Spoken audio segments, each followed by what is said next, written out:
పెద్దవారు వేయించుకోవాల్సిన వ్యాక్సిన్లు ఇవి. మనలో చాలామంది వ్యాక్సిన్లు పిల్లలకు మాత్రమే అవసరమని అనుకుంటారు. నిజానికి పెద్దవారు తమను తాము రక్షించుకోవడానికి కొన్ని వ్యాక్సిన్లు తప్పనిసరిగా వేయించుకోవాలి.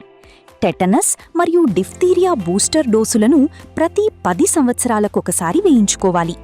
అలాగే ఇన్ఫ్లుయెంజా, ఫ్లూ వ్యాక్సిన్ సంవత్సరానికి ఒకసారి వేయించుకోవాలి. ముఖ్యంగా తరచుగా ప్రయాణించేవారు వీటిని తప్పనిసరిగా వేయించుకోవాలి. హెపటైటిస్ బి వ్యాక్సిన్ శరీరాన్ని ఒక ప్రమాదకరమైన ఇన్ఫెక్షన్ నుండి కాపాడుతుంది. అలాగే హెచ్పివి వ్యాక్సిన్ పురుషులు మరియు మహిళలు ఇద్దరికీ అవసరం. కొన్ని రకాల క్యాన్సర్లు నివారిస్తుంది.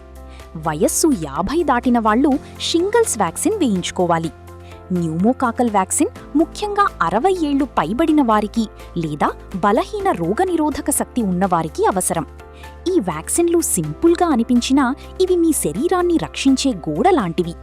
ఈ ముఖ్యమైన వ్యాక్సిన్ల కోసం కృష్ణ హాస్పిటల్ నంబర్కు కాల్ చేయండి.